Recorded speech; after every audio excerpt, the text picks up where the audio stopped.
Hey, what's up, YouTube? Me and Gina again. Hey, Gina. What's up? What up? Today we're gonna look at ranges of combat. I wanna be honest with you. I think one of the hardest things for new students to understand is their range. Am I in the right range? Am I in the wrong range? What tools do I use in this range? Even if you've been training for a long time, something that you might wanna look at, think about, and kind of discuss with your students, right? So we're gonna go out here to the camera. So we're in our fight stance, and what I want is I want Gina to be outside, out of range. If I can touch her, if she can touch me, we're gonna be in range. We want to be out of range. This is the first range of combat you should understand. Where am I safe? If I am safe here, I can talk, I can work, I can negotiate because I am safe here. The next range of combat that we're gonna talk about is long range. If Gina can kick me or I can kick Gina, this is what we would call long range. In long range, we are going to use our legs. This is what we also refer to sometimes as kicking range.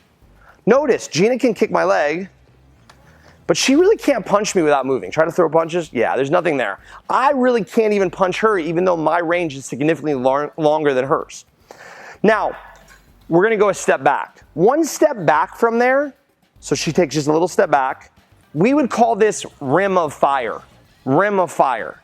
Which means that she is one step away from kicking range or one step away from being in range. Rim of fire, how do I define that? If she literally takes one step, she can kick my leg. Yes? But again, can she punch me from here? No, she's not close enough. Now, one step in, we would call that mid-range combat. Step in. Now she can touch me with her jab, she can touch me with her cross. This is middle range combat. Guys, this is one of the most dangerous places to be. This is where you see knockouts happen. If you think back on like Amanda Nunes and Cyborg, they're throwing bombs on each other. One person gets hit. This is where that happens, guys. You either want to be out of range or you want to be sometimes in really close. You don't want to hang out in middle range combat. So again, she can touch me with her jab. She can touch me with her cross. But if she was to try to elbow, she's not in close enough. One step in, and now she's in what we call elbow range or clinch range or close range. I can elbow Gina, Gina can elbow me. We call this clinch range. We call this wrestling range. We call this this is where judo would happen. In my opinion, close range is where all mixed martial arts meet. This is where we see striking arts, we see wrestling, we see judo, we see jiu-jitsu. We see them all come into range in close range. So I'm gonna work my way out, guys, to explain this. Gina's gonna stay here. This is what we call close range, clinch range, elbow range.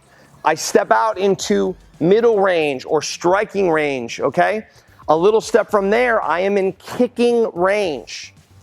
Just one little step back from there, we call this rim of fire. I can't touch her, but if I step one step in, I can, and then anything outside of that would be out of range.